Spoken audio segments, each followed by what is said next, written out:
Saudari-saudaraku yang terkasih, berjumpa kembali bersama saya Romo Antoro dalam Renungan Harian Minggu 6 September, hari Minggu Pekan Biasa ke-23. Dan hari ini kita memasuki hari Minggu Kitab Suci Nasional. Semoga kita selalu dalam keadaan baik, sehat, dan bersemangat. Hari ini kita akan merenungkan Injil Yesus Kristus menurut Matius, bab 18 ayat 15-20. Marilah saudari-saudaraku yang terkasih, kita mengawali renungan kita dengan tanda kemenangan Kristus. Dalam nama Bapa dan Putra dan Roh Kudus. Amin. Apabila saudaramu berbuat dosa, tegurlah dia di bawah 4 mata. Jika ia mendengarkan nasihatmu, engkau telah mendapatkannya kembali. Jika ia tidak mendengarkan engkau, bawalah seorang atau 2 orang lagi, supaya atas keterangan 2 atau 3 orang saksi, perkara itu tidak disangsikan. Jika ia tidak mau mendengarkan mereka, sampaikanlah soalnya kepada jemaat. Dan jika ia tidak mau juga mendengarkan jemaat, pandanglah dia sebagai seorang yang tidak mengenal Allah atau seorang pemungut cukai. Aku berkata kepadamu, sesungguhnya apa yang kamu ikat di dunia ini akan terikat di surga, dan apa yang kamu lepaskan di dunia ini akan terlepas di surga. Dan lagi aku berkata kepadamu, jika 2 orang daripadamu di dunia ini sepakat meminta apapun juga, permintaan mereka itu akan dikabulkan oleh Bapa-Ku yang di surga. Sebab di mana 2 atau 3 orang berkumpul dalam nama-Ku, di situ Aku ada di tengah-tengah mereka. Demikianlah Injil Tuhan. Terpujilah Kristus. Saudari-saudaraku yang terkasih, apa kabar semuanya? Semoga kita selalu dalam keadaan baik, tetap sehat, dan bersemangat. Saudari-saudaraku yang terkasih, apa yang ingin diwartakan dalam sabda Tuhan hari ini? Dikatakan bahwa kasih merupakan dasar semua perintah Tuhan. Maka kasih itu hendaknya mewarnai hidup bersama sehari-hari. Kasih dan kesetiaan Allah diwujudkan dengan selalu mencari yang hilang. Saudari-saudaraku yang terkasih, sebagai umat beriman, kita pun bertanggung jawab atas saudara-saudari kita yang berdosa. Namun dengan kasih dan kesetiaan, kita turut menyertai proses mengajak saudara-saudari kita itu kembali kepada Allah dalam doa dan kelemah lembutan. Saudari-saudaraku yang terkasih, kasih yang adalah kegenapan dan kesempurnaan hukum Allah teruji manakala seseorang mampu menyampaikan koreksi atau teguran kepada teman atau sesama dalam semangat persaudaraan.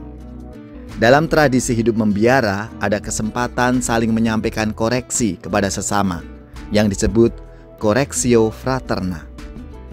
Hanya mereka yang memiliki kedalaman hidup rohani dan kasih sejati mampu mengoreksi yang membangun tanpa melukai, menjatuhkan, atau mempermalukan.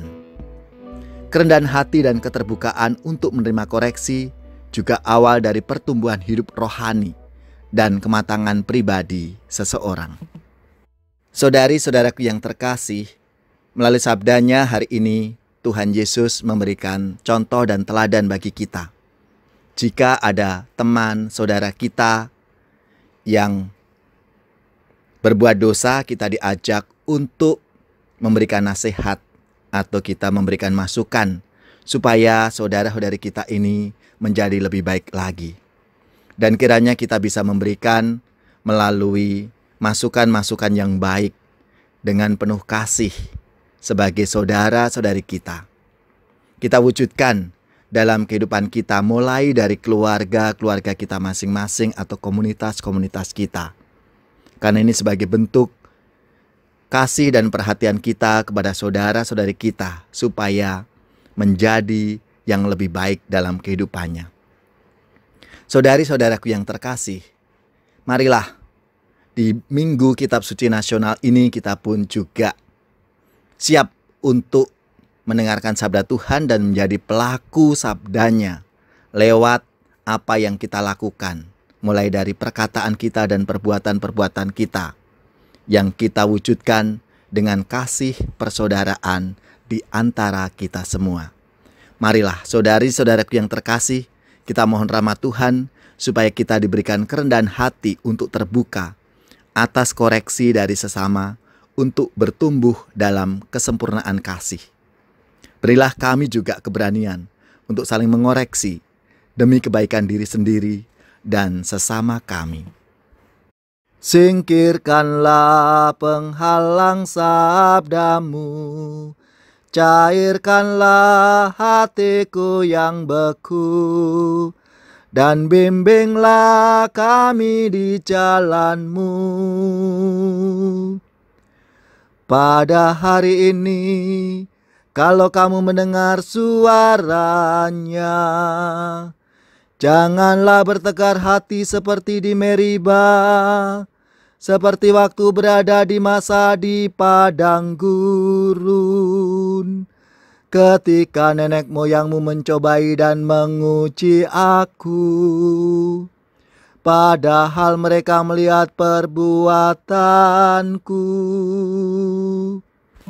Singkirkanlah penghalang sabdamu, cairkanlah hatiku yang beku, dan bimbinglah kami di jalan-Mu.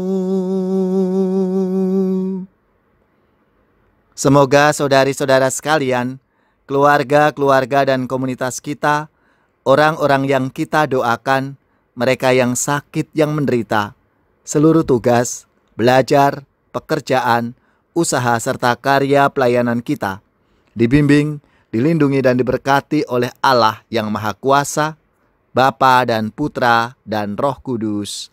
Amin.